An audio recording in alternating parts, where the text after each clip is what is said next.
Hello everyone, welcome back on my YouTube channel. Student, आज हम discuss करेंगे minimum wages act में fixation of minimum rates of wages, section 3 sub section first और 1 और ए। ठीक है, तो आज के लेक्चर में हम डिस्कस करेंगे कि भाई किस तरीके से फिक्स किया जाता है मिनिमम वेज को, वो हम डिस्कस करेंगे। तो सेक्शन 3 सब सेक्शन 1 और ए का पार्ट है। So let's start the today topic minimum wages of act. Previous video lecture में हमने डेफिनेशंस कवर करी थी मिनिमम वेजेस एक्ट की, जिसमें हमने डिफाइन किया था अप्रोप्रिएट गवर्नमेंट को, जो सेक्शन 2 सब सेक्शन बी का पार्ट है। ठीक है, तो एक बार उसको भी डिस्कस कर लेते हैं। Appropriate government, the central government is the appropriate government in relation to the schedule employment carry by the और under the authority of central government. Okay, और रेलवे एडमिनिस्ट्रेशन, ये क्या है, सेंट्रल गवर्नमेंट में आती हैं। In relation to mine, oil field, major port, corporation establish by the central government, तो वो उनके लिए क्या है, अप्रोप्रिएट गवर्नमेंट है। अगर हम बात कर रहे हैं स्टेट गवर्नमेंट की, the state government is appropriate government in relation to any schedule employment. ठीक है, तो उसको हम स्टेट गवर्नमेंट बोल रहे हैं। तो यहाँ पे एक चीज़ आप देख लीजिए भी, सेंट्रल गवर्नमेंट में हमने जो डिफाइन किया है उसमें हमने अप्रोप्रिएट गवर्नमेंट अगर सेंट्रल गवर्नमेंट को बोल रहे हैं तो किस किस केस में बोल रहे हैं। यहाँ पे हम बात कर रहे हैं the central government is the appropriate government in relation to any schedule employment carried on by under the authority of central government, जैसे कि रेलवे एडमिनिस्ट्रेशन है, इन रिलेशन टू माइन है, ऑयल फील्ड है, मेजर पोर्ट है। ठीक है, और any corporation, कोई भी कॉर्पोरेशन जो एस्टेब्लिश की गई है बाय द सेंट्रल गवर्नमेंट। ठीक है, स्टेट गवर्नमेंट अप्रोप्रिएट गवर्नमेंट है उन एस्टेब्लिशमेंट के लिए जो उन स्टेट्स में सिचुएटेड है एक तरीके से। ठीक है, उसके बाद हमने बात करी थी कॉम्पिटेंट अथॉरिटी की।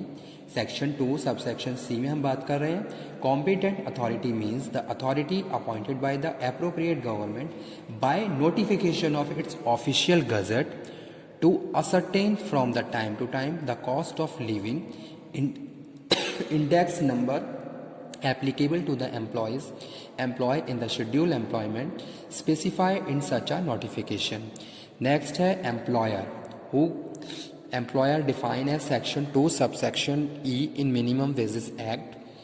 Employer means any person who employ, whether directly or through another person, or whether it on behalf of himself, any other person, one or more employees in any scheduled employment in respect which of minimum wage have been fixed under this act include. ठीक है, in a factory any person named as manager of the factory, any scheduled employment under the control of government in supervision and control of the employees, where there is no person or authority is appointed as the head of the department.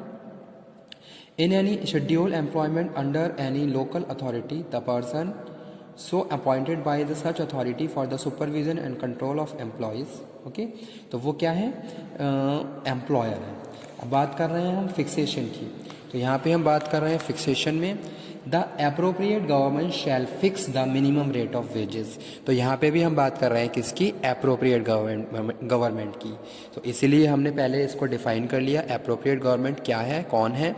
The appropriate government shall fix the minimum rate of wages payable to employees employ in any employment specified in part 1 and part 2 of the schedule and employment added to either part by notification under section 27. ठीक है, तो वो यहाँ पे हम बात कर रहे हैं fixation of minimum rate of wages, section 3 subsection 1। Next है यहाँ पे इन रिस्पेक्ट ऑफ एम्प्लॉयज, यानी कि जो पहला पॉइंट है इसमें हम बात कर रहे हैं कि भाई जो अप्रोप्रिएट गवर्नमेंट है वो क्या करती है, मिनिमम वेज को फिक्स करती है।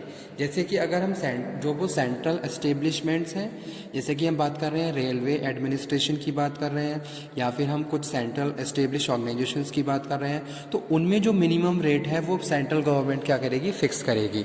लेकिन अगर हम बात कर रहे हैं स्टेट लेवल पे, तो जो स्टेट लेवल्स पे जितनी भी एस्टेब्लिशमेंट्स हैं उनमें मिनिमम रेट स्टेट लेवल के हिसाब से फिक्स किया जाता है, रिवाइज किया जाता है। तो वो यहाँ पे हम बात कर रहे हैं फर्स्ट पॉइंट में। सेकंड हम बात कर रहे हैं in respect of employees, Employee in employment give in part second of the schedule, the state government instead of fixing a single rate for the whole state may fix rate for any specified class or class of such employment. यानी कि यहाँ पे हम बात कर रहे हैं in respect of employ in employment given part second. पहले में हमने पार्ट फर्स्ट की बात करी थी, शेड्यूल फर्स्ट की, यहाँ पे हम पार्ट सेकंड की बात कर रहे हैं। The state government instead of fixing a single rate for the whole state में fix rate for any specify class, यानी कि जो वेज है वो स्पेसिफाई क्लास के हिसाब से फिक्स किया जाता है। जैसे कि मैंने आपको बताया कि 3 क्लासेस होती हैं। अगर एक जर्नल एग्जांपल के तौर पे कोट करूं तो एक अनस्किल्ड क्लास है, एक सेमी स्किल्ड क्लास है और एक अनस्किल्ड क्लास है। तो उसके हिसाब से फिर क्या है, वेज क्या है रिवाइज किया जाता है और पहले फिक्स किया जाता है और टाइम टू टाइम उसको रिवाइज भी किया जाता है। तो वो यहाँ पे हम बात कर रहे हैं for that appropriate government. Okay, तो वो क्या है, यहाँ पे स्टेट गवर्नमेंट की बात कर रहे हैं और सेंट्रल गवर्नमेंट की बात कर रहे हैं। उसके बाद जो नेक्स्ट पॉइंट है वो क्या है, the number of employ in the whole of the state in respect of any schedule employment is less than 1000, the state government may not fix the minimum rate of wages.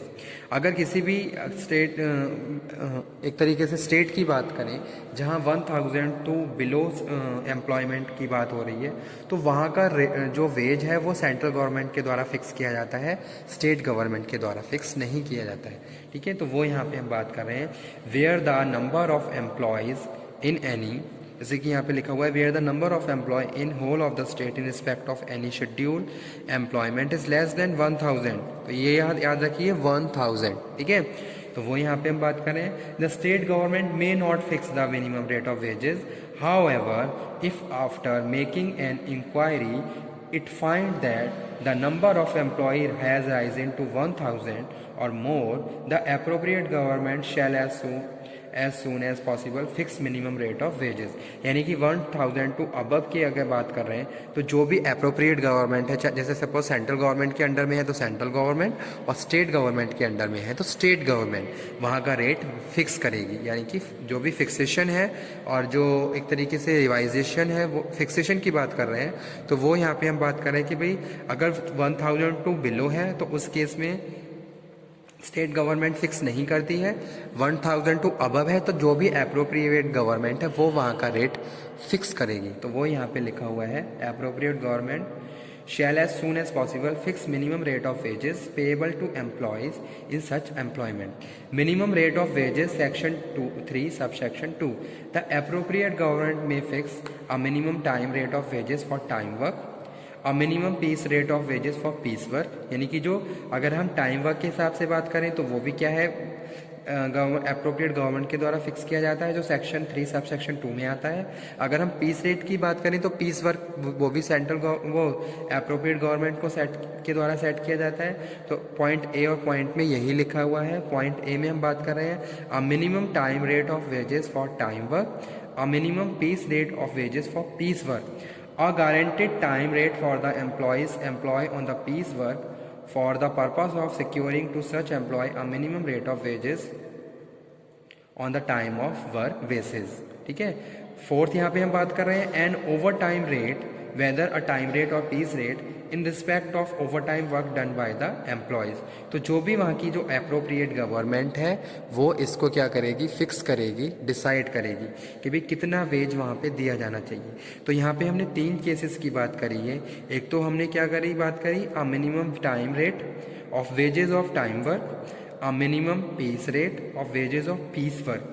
यानी कि अगर आपने बात करो कि ऑर्गेनाइजेशन में workers piece rate पे भी काम करते हैं, टाइम के हिसाब से भी काम करते हैं, तो कितना वेज होना चाहिए अगर इस हिसाब से ऑर्गेनाइजेशन में काम किया जा रहा है, वर्कर्स इस तरीके से काम कर रहे हैं तो उनका वेज कैसे होना चाहिए, वो यहाँ पे हम बात कर रहे हैं। और यहाँ पे हम बात कर रहे हैं थर्ड पॉइंट जो कि है a guaranteed time rate for the employee on piece work for the purpose of securing such employees a minimum rate of wages on the time work basis। okay, और next condition है an overtime whether a time rate of piece rate in respect of overtime work done by the employee। चाहे हम time rate की बात करें चाहे हम piece rate की बात करें, लेकिन अगर ओवर टाइम की जो कंडीशन है तो उसका वेजेस भी क्या है, अप्रोप्रिएट गवर्नमेंट के द्वारा फिक्स किया जाता है। ठीक है, तो वो यहाँ पे हम बात कर रहे हैं। Fixation of minimum rate of wages, section 3 sub section 1 और ए। ठीक है, तो इसका एक्सेप्शन क्या हो सकता है? इसके साथ हम रिवीजन की बात कर रहे हैं। Revision of minimum rate of wages, the appropriate government shell review the minimum rate of wages.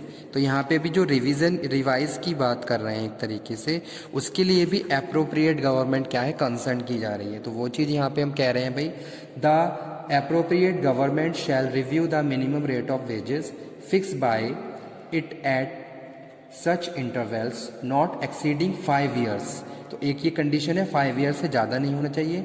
It may review the wages if necessary even before the expiry of 5 years period. However, it may revise the minimum rate of wages even after 5 years where any reason it was not possible to do within the 5 years। ठीक है, तो एक तरीके से जो रिवाइजेशन की बात कर रहे हैं उसके लिए भी एप्रोप्रिएट गवर्नमेंट है, जिसमें हम अगर हम 5 ईयर की बात करें तो तब तक तो उसका रिवाइजेशन होना ही होना है। लेकिन कुछ स्टेट ऐसे भी हैं जो इसको एक लिमिट एक कंटिन्यू टाइम इंटरवल के बाद रिवाइज करते हैं। तो अलग अलग कंडीशन के हिसाब से जो भी एप्रोप्रिएट गवर्नमेंट है वो उस केस को हैंडल करती है। ठीक है, तो वो यहाँ पे हम बात कर रहे थे एप्रोप्रिएट गवर्नमेंट में के हिसाब से fixation of minimum rate of wages section 3 sub section 1। ठीक है, तो आज का टॉपिक हमारा यही था, इसमें हमने बात करी fixation of minimum rate of wages.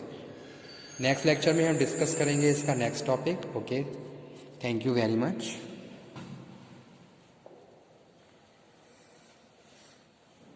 Okay, thank you. अगर किसी भी टॉपिक में कोई प्रॉब्लम है तो आप उस टॉपिक को दोबारा से समझ सकते हैं। मुझसे एक तरीके से कन्वे कर दीजिए जो भी टॉपिक आपको समझना है, ताकि दोबारा से हम उसको अटेंड करें लेक्चर को। Thank you very much.